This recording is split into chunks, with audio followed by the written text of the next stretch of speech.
May mga asawa na, praise God. Wala pong asawa single, taas ang kamay.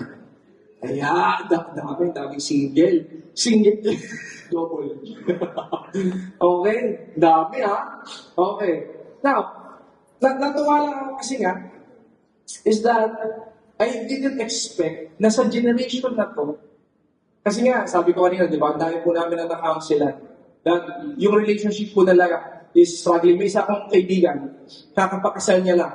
As in, kakapakasal niya lang. Tapos nagulat kami, after a week or two, kung di ako nagkakamali, lumapit sa amin, nagpa-counsel. Alam niyo kung ano po yung sinabi sa amin? Gusto na nila mag-iwalay. 2 weeks! And yung kanilang married, yung kanilang kasal, they spend, I think, I believe, 4 million halos. Kasi dahil po nilang guest, siguro mga 400 po yung guest nila. As in 2 weeks time. Alam niyo kung bakit? Sabihin niyo bakit? Kasi nahuli niya yung asawa niya is that nung bridal shower or nung stag party pala, sorry, nalaman niya may ginawa na hindi kaaya-aya sa kanya. Nagkabukingan kumbaga through yung usapin ng mga kaibigan. And yung babae na-hurt po siya talaga. Alright? And does it happen? Yes.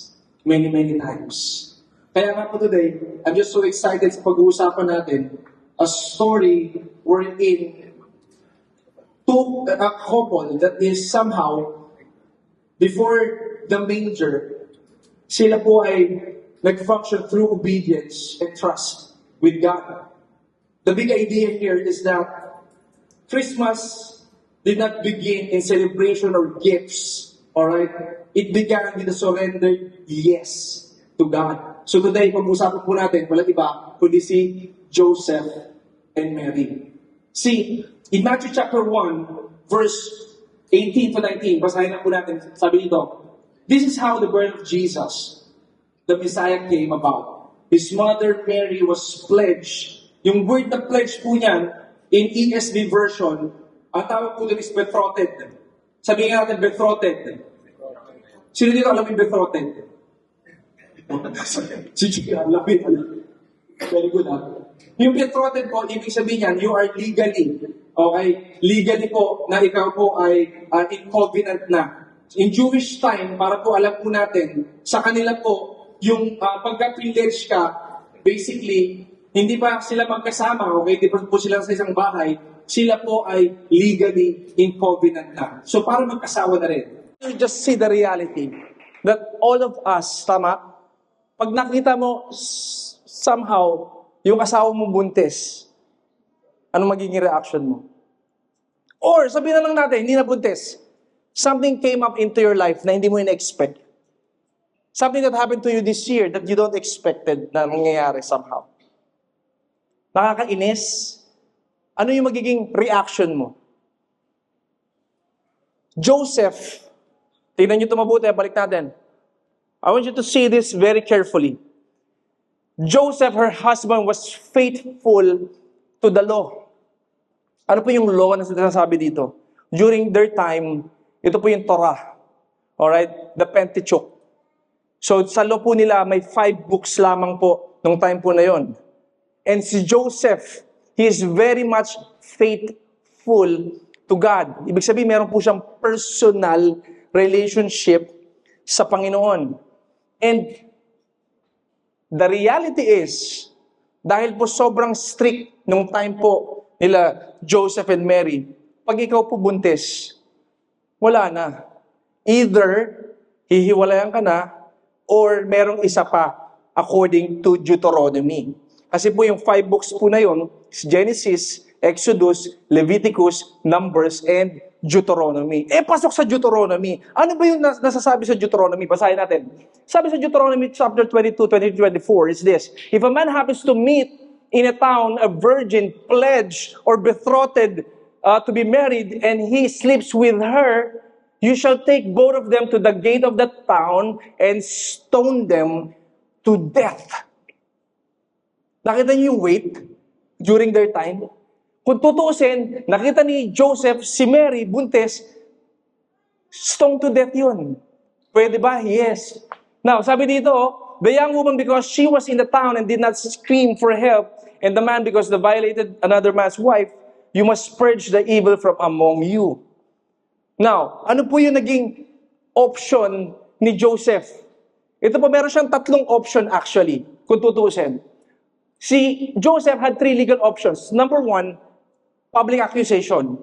So, ibig sabihin, mapapahiya siya, mapapahiya rin si Mary. Pwede rin siyang pumili dito sa formal divorce. Kasi nga dahil legal yun, pwede po siya mag-file ng divorce before a witness. 3, quietly, i-divorce niya po yung babae o yung kung sino man sa kanila yung gumawa ng hindi tama. Privately, pwede niya pong i-divorce with certificate with minimal witnesses. So, anong pinili po ni Joseph? Anong pinili ni Joseph? Kung nagbabasa tayo ng Bible? Anong pinili niya?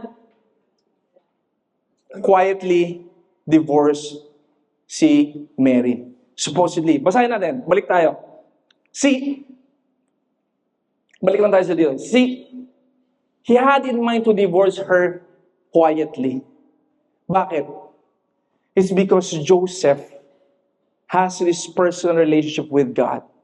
He knows, he still honors si Mary na hindi siya mapahiya. Alam niyo po, point number 1 that I want to point out, ganda na sinabi ni N.W. Wright, Joseph represents a righteousness that reflects God's own heart, justice tempered by mercy. Joseph did not react emotionally. He responded wisely, gently, and honorably. Yun po yung naging response. Shinare ko yan before, towards my preaching, the difference between reaction and response. Madalas po tayo, we react. Madalas kapag tayo ay driven ng emotion, we react. Kaya po tayo nakakasalita ng hindi maganda, nakakasakit ng damdamin ng ibang tao. It's because why? Yung impulse. But when we respond, it is based on something na pinrases mo muna, pinag-pray mo muna. Na si Joseph, this is what happened. Yung kanyang vertical devotion produces horizontal compassion. Point number 1 is this. When love is anchored upward, it overflows outward. Tawa naman natin, when your love is anchored towards God, mag-overflow po yun sa inyo. Tawa naman natin. Kaya po, ito makinig po kayo, lalo na sa mga mag-aasawa. It's easy for us to say bad words, hurtful words towards our spouse. Tama? Even sa mga nasa relationship. Sino dito, hindi ba, wala ka pa asawa pero nasa relationship ka, taas ang kamay. Ito, lover boy eh. Sino dito? Patingin nga, patingin. Amen. Now listen. Ako po, ito this is my advice. Sa mga lalaki, mga kalalakihan po natin dito, always anchor your faith towards God. Because why? You are the leader. Darating yung panahon, ililid mo po yung family ninyo. Ililid mo yung wife mo. Now, here's the thing. Listen. If you cannot lead yourself, how can you lead others? If you cannot lead yourself, having your devotion with God, praying, worshiping Him, busy ka masyado sa pagpapayaman, busy ka masyado towards dun sa goal, towards success, trust me. Sabi ko nga po sa inyo kanina, kami po mag-asawa, we've counseled many, na dumating po sa point that a lot of marriages, yung iba po na-restore, yung iba po hindi. It breaks our heart because some of these people are our friends. Kaibigan po namin. At madalas po, minsan pagpupunta po sa amin, ito na yung problema, massive na, or may decision na. Yung hindi mo na, kahit ipag-pray namin, sinabi na lang sa amin, pero decided na sila. It's hard. Naurawan natin? Ganun din sa mga babae. You are helpmate. So yung point of devotion, importante rin. Why? Because somehow it's hard to endure yung pressure ng relationship. Kaya nga love story itong pinag-usapan natin eh. Okay? Kasi at times, listen, darating sa point, matitest po yung married life ninyo. Tignan niyo si Joseph at Mary. It's because, nung kinausap po siya, binigyan siya ng instruction ng Panginoon, ito na po yung nangyari. Point number 2 is this. When God reveals His will, obedience must follow. Kaya sabi ni Jesus himself in the Bible is that blessed are those who, what? Who hear the word of God and obey it. Now, ito yung tanong. How does God reveal His will?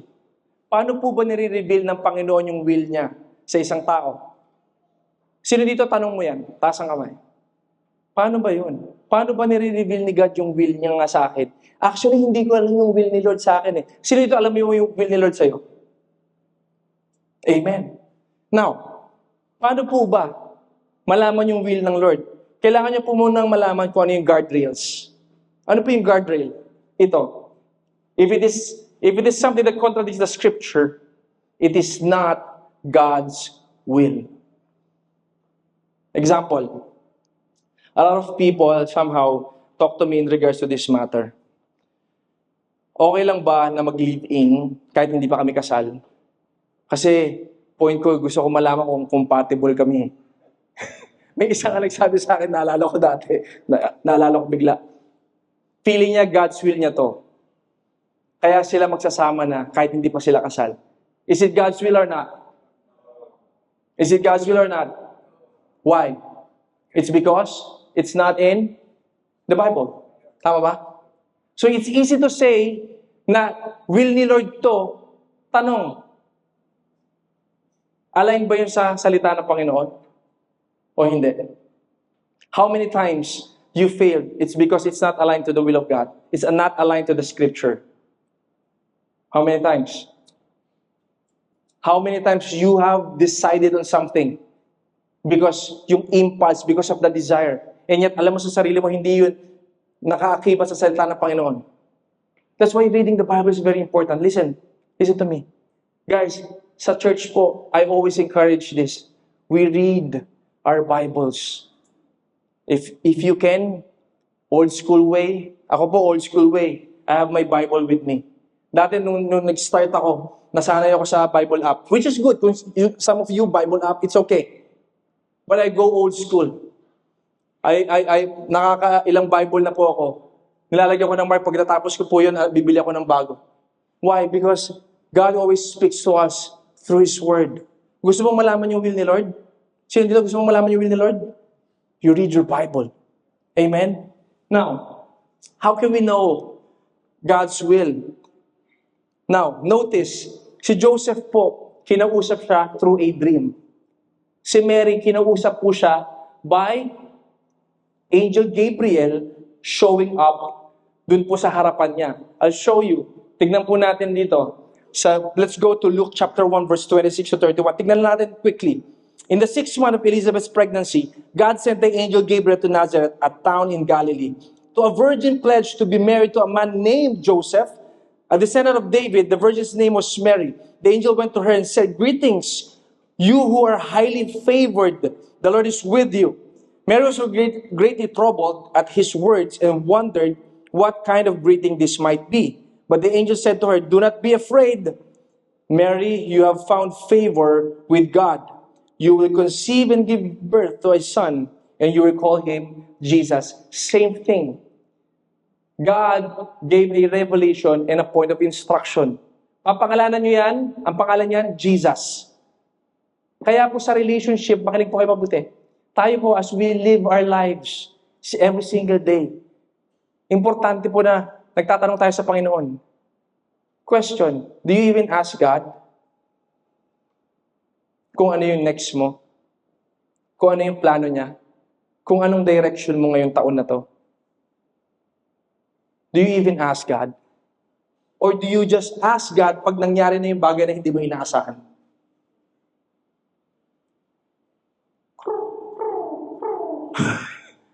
Tama ba? Many times, we do not ask God. And if we ask God, sobrang occupied naman ang isip natin, hindi tayo nakikinig.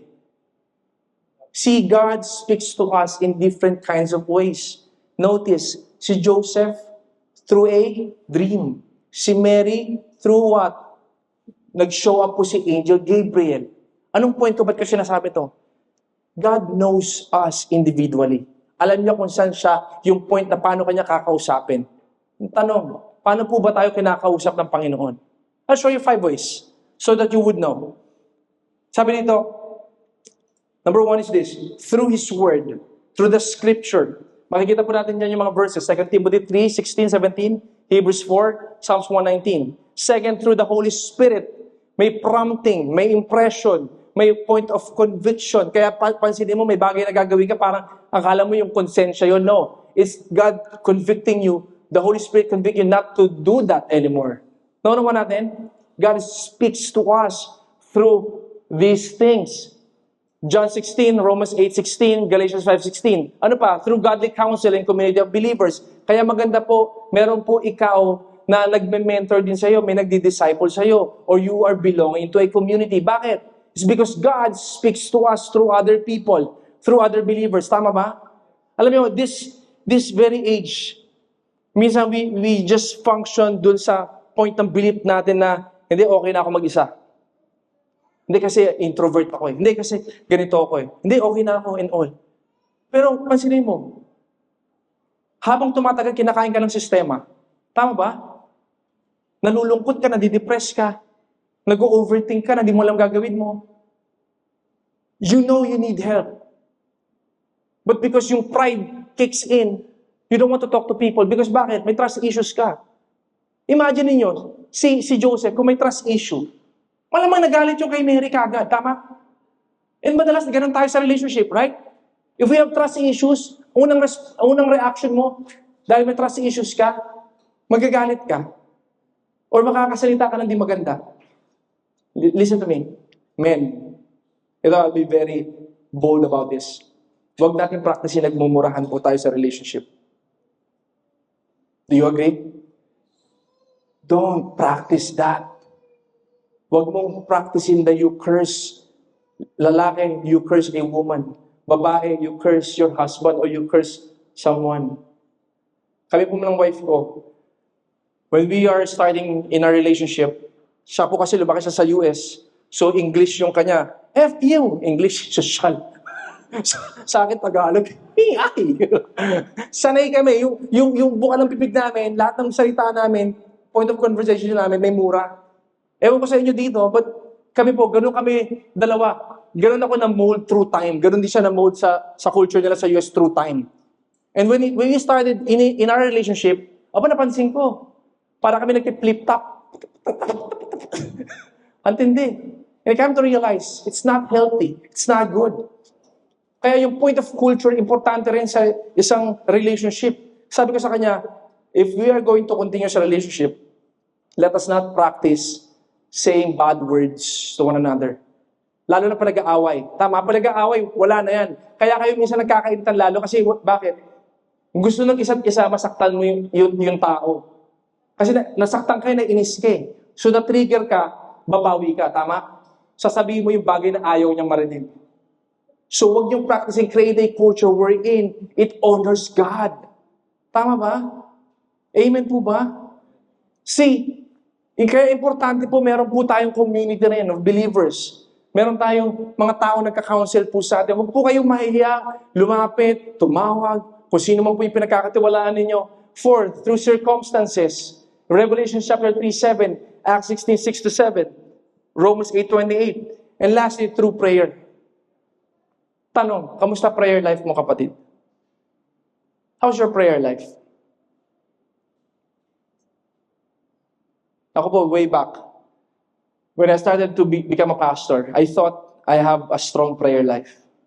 But one time, a mentor of mine told me, for you, sabi niya sa akin, Chris, for you to endure the ministry, you need to establish a strong prayer life. At first, hindi ko maintindihan. May prayer life naman ako. May pray naman ako. Ito. Not until, boom, boom, boom, boom. Ano yung boom, boom, boom na yan? Hindi yung sayaw. Boom, boom, boom, boom. Hindi yung sayaw. Tanda talaga, no? Ano yung boom, boom na yan? What's my point? We don't know what lies ahead. Sa totoo lang, anything can happen in a specific year. Tama ba? Pandemic. Sino ba nakakalam magkakaroon ng pandemic? Natatagal for almost 2 years. I didn't expect na this year, hello, magkakaroon ng Risen Church. Wala po ako in-expect na ganun, to be honest with you. Wala po. Kahit sa mga kasama po namin. We were just enjoying our time, being in a church, kakain kami, magkakape kami sa Glorieta. We didn't, in a span of 1 year, anything can happen. A lot can happen actually. Tama ba, brother?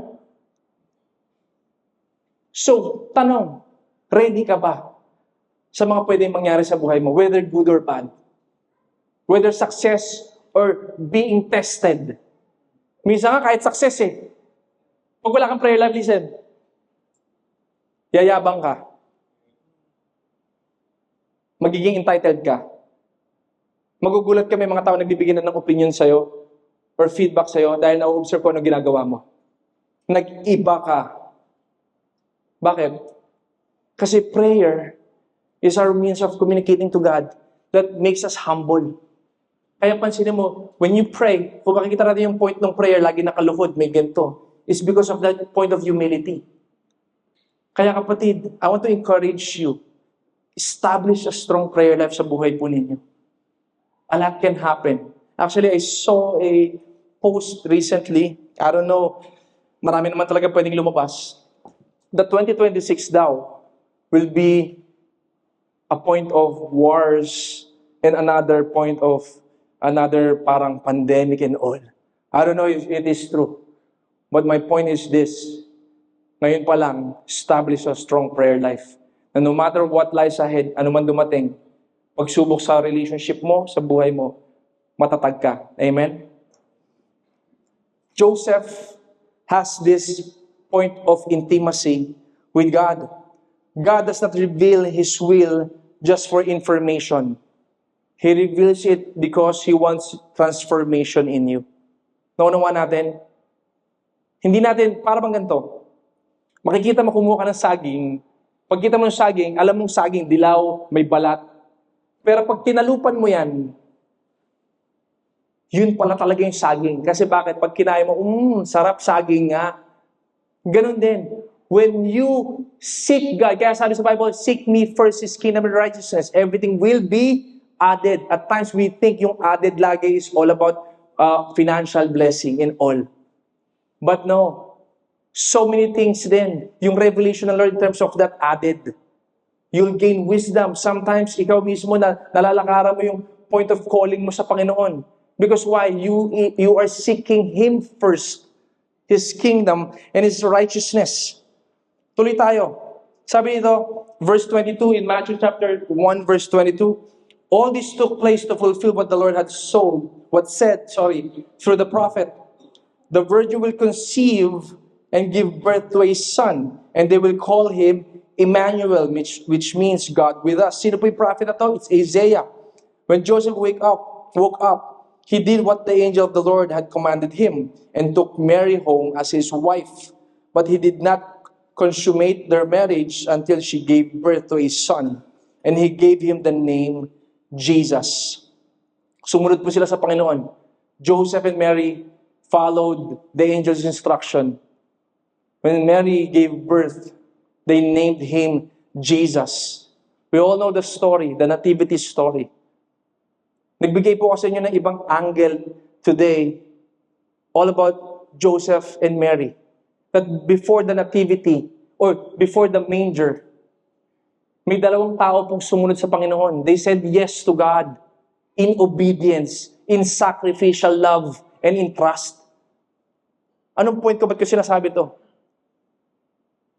There will come a time all of us can and will be tested. We don't know what lies ahead, pero it will benefit others because of your yes. You can be, at some point, an answered prayer to someone's dilemma or situation. Bakit? Ikaw pala gagamitin ng Lord sa tao na to. Tama ba? Ikaw pala gagamitin ng tao to bless this person.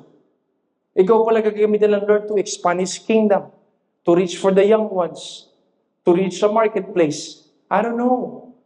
But it is all for His glory. Yung platform, I remember, I know you saw this, I posted this on my Facebook. Marami po nag-share nito. Nakita ko, nagulat akong dahil nag-share. I saw a man. Recently, nagkaroon po ng UAAP Season 88. Di ba? Nakita po natin. Sino po taga-Lasal dito? Animo, Lasal. Oh, di ba? Men's basketball. And I was so blessed. It went viral actually.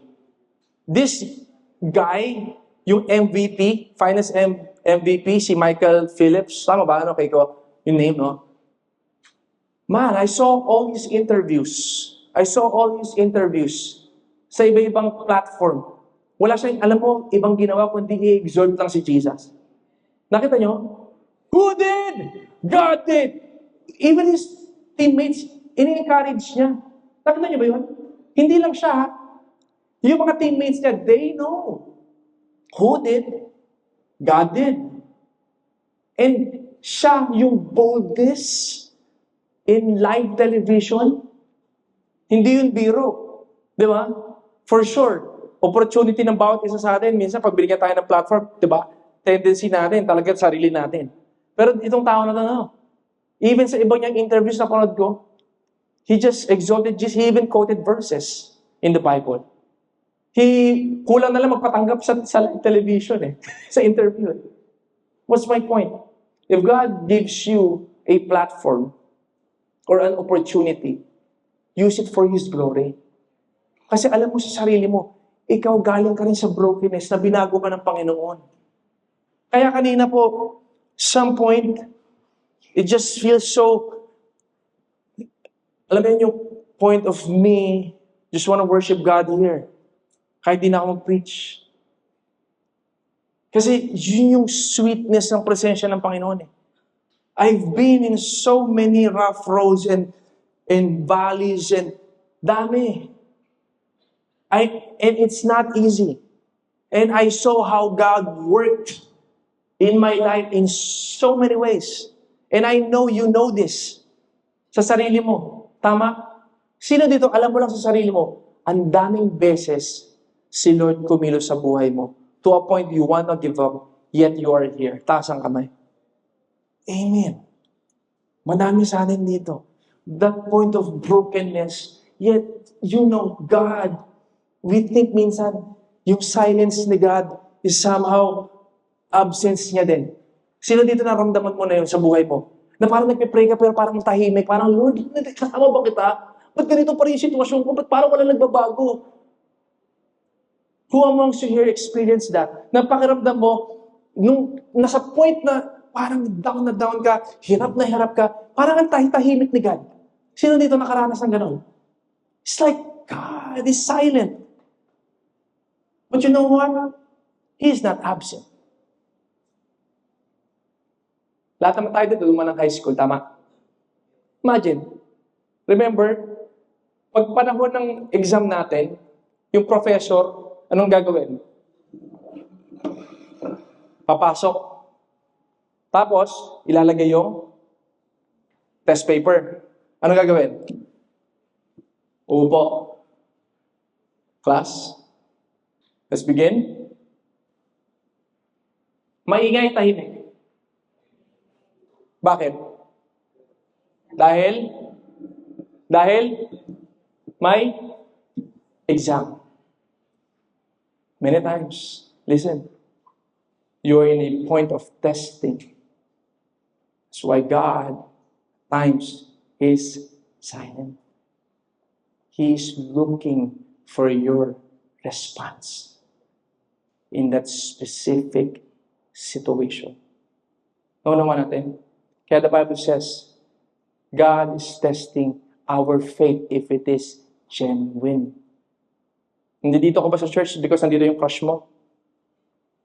Nandito ka ba sa church because nasa BGC tayo?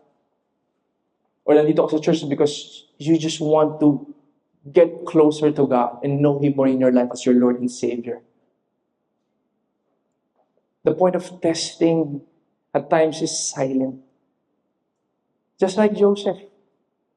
Si Joseph, kala niya okay na Biglang boom, buntis Kaya silently, force ko na lang to. Mahal ko tong tao to, pero Pero si Lord ang usap sa kanya. Nakita niyo yung transition, kaya yung divine interruption. Ganon din sa atin sa sigsigad eh. Pag tama yung response mo, biglang boom, si Lord magugulat ka, may answered prayer ka. Tama ba? May so many ways. Hindi mo lang maisip, paano nangyari to? Hindi, grabe si God. Sino yung nasabi mo na yung gano'n? Grabe si God. Di ba? Ako, ang daming beses. Grabe lang si God. Lord, grabe ka. May iyak ka na lang eh, tama ba? Kasi bakit? Alam ni God yung puso natin. Kaya kung prideful ka, makinig ka. Magre-react ka more than magre-respond ka eh. Magagalit ka eh. Maiinis ka eh. Tuturo mo iba eh. You will not let yourself be accountable on something. Bakit? Pridefully. So, saan papasok yung testing? May tinuturo sa iyo ang Panginoon. May ine-expose si God. O, teka lang. Oo, ano nangyari? Nangungopia ka. Pati pangalan ng katabi ko, pinopia mo. Tama ba? At times, God will expose us on things na hindi pleasing sa Kanya. Joseph and Mary, in the sight of God, did right. They did right before God. Na yung puso po nila tama na sumunod sa Panginoon. Ano nangyari? God opened the door of prophecy. God opened the door for the Messiah to come. Shame and fear could not shut it.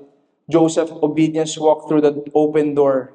Even King Herod's plan to kill yung lahat ng mga 2 years old below, they didn't succeed. Bakit? Last key point. Can I call the worship team? Last key point is this. When it is God's time to open a door, no one can shut. When it's God's time to open a door, no one can shut. Do you believe in that? Have you ever experienced in your life that God had given you an opportunity na kahit may mga ibang taong manira sa'yo, magsabi sa'yo hindi mo kaya and all, nagulat ka, tinawid ka ni Lord doon.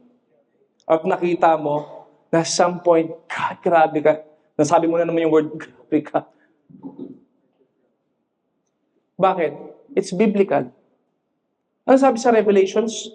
Revelations chapter, let's read it together. The Bible says in Revelations this. Sabi dito, what He opens, no one can shut. And what He shuts, no one can open. Pagkalooban ng Lord, listen, walang tao, even demonic forces, ang makakapigil sa plano ng Diyos sa buhay mo. Bakit? Plano ng Diyos. Joseph, Mary, sumunod sila. It's not easy. They've been through a lot para ma-save yung baby, si baby Jesus. Yet, God protected them. Yet, God provided for them. Hindi man hotel, hindi man yung parang, wow, ganda naman ang lugar na to. No. Hindi man ganun, but still, there's provision. Minsan kasi tayo, we picture something na gusto natin ito. Pero God knows what you need. Ito muna. Kasi alam ng Lord, yayabang ka dyan. Ito muna. Be faithful muna to the little so you can be trusted with much. Kasi darating yung point, may enjoy mo tong blessing na to if tama puso mo. Kasi pag mali, mawawala pa to sa'yo. Tama ba? God knows. Comes the Magi. Tinry din deceive ni Herod. But at the end, he didn't succeed. Then he died. Namatay pa siya. Listen. There will come a time that the enemy will try to kill something in you in a seed form. Kasi much easier. Kaya yung point of view, being obedient to God, In that specific will na lalakaran mo. Narinig nyo na to probably. His will, His will. In a specific will, there will be specific provisions. There will be specific protections. There will be specific direction na kung saan yun ang gustong daanan mo ng Panginoon. It's not gonna be easy at times. Dito papasok yung we walk by faith, not by sight. You get what I mean? Dito papasok yung you trust the Lord with all your heart and lean not on your own understanding. Kasi ang tendency natin bilang tao, babalik tayo sa point ng alam natin. More than sa point na pinapadaanan sa atin. Mag-i-sneak in yung fear. Mag-i-sneak in yung doubt. But God is faithful. He will never leave you nor forsake you. The Bible says. Stand firm on what is right. Joseph did that. Si Joseph, tinayuan niya kung ano yung sa tingin niya. Si Mary, tinayuan niya ano yung sa tingin niya tama before God. What pleases God. Yung point of obedience, yung point of surrender, yung point of sacrificial love. That they are carrying the Savior that will save the world. Kaya nga before Christmas, there's a yes. Kakaiba yung love story nila kung titignan natin. Tama? Pero yung kanilang love story gives meaning to us.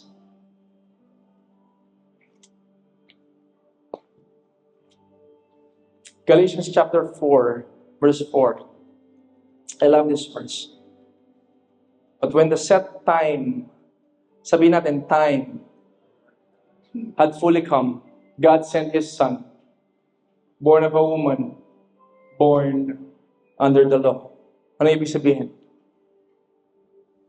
God works in His own timing. Kapatid, makinig ka mabuti. Huwag ka magmadali. Don't rush. Sometimes kakamadali mo kaya ka nadadapa. Minsan kakamadali mo kaya may mga naiiwan ka. Minsan kakamadali mo because gusto mo na. May mga natatapakan kang iba. Trust God's timing. Bakit? God's timing is perfect. Sabi mo nga, God's timing is perfect. God's timing is perfect. Can I make a confession?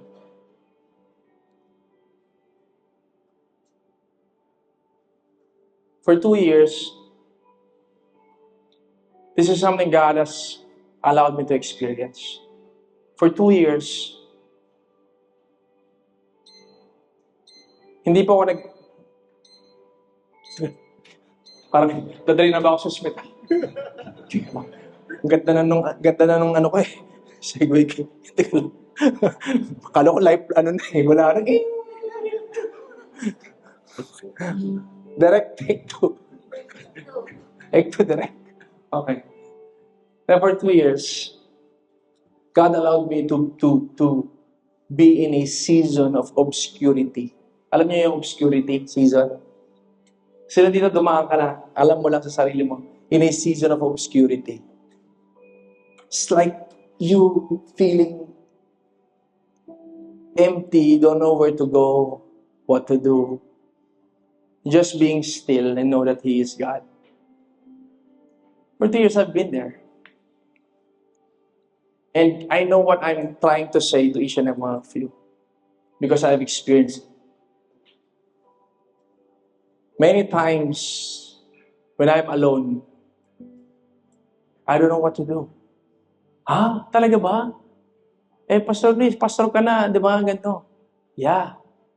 And I believe even other pastors as well. I've talked to different kinds of pastors who have been in that season as well. There will always come a time. Kaya sabi ko sa inyo kanina, di ba, there's a point of silence. God will place you in a point of testing in that specific season. But all He wants from you and me is to trust in Him. You have faith, but do you trust Him? You believe, but do you follow Him? Do you hear, yet do you really listen? Some, iiyak mo yan. Iiyak mo yan. You'll be in a point of view finding yourself crying. Even gaano ka pa ka-tough. If hindi mo pa naranasan, matatanda mo itong sinasabi ko, one day. And you will remember, I want you to remember, at the sound of my voice, that you trust God's process in your life.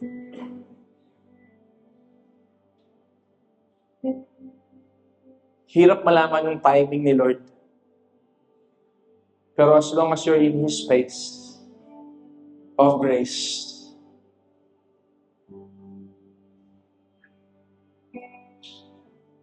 yung timing na yun is really perfect. Minsan, He allowed it for your preparation. Minsan, He allowed it for the point of learning and building your character. Minsan, He allowed it because He just knows you're not yet ready.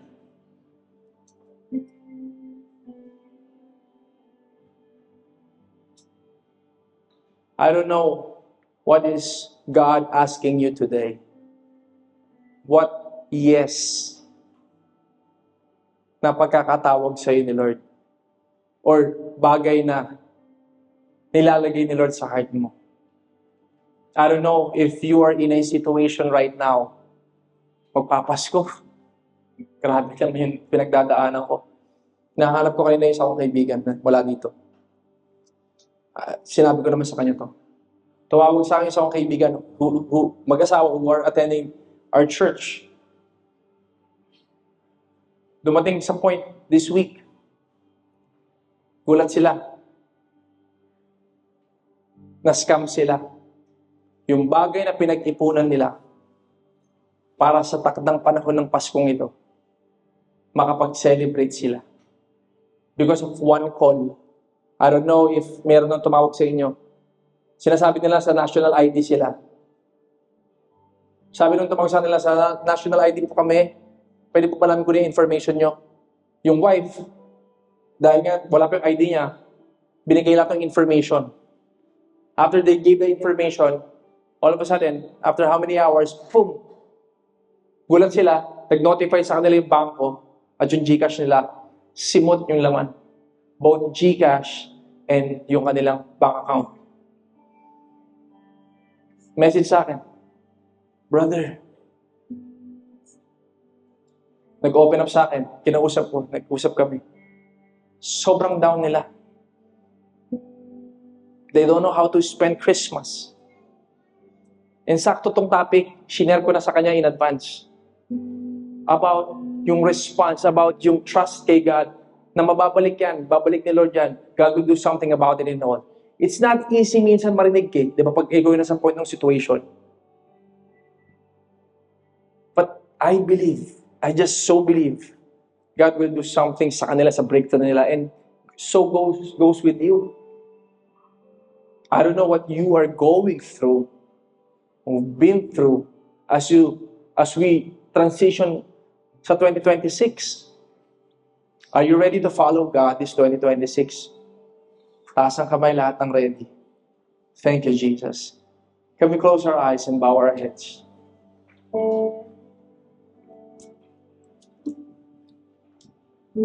Can we just pray? God, even today,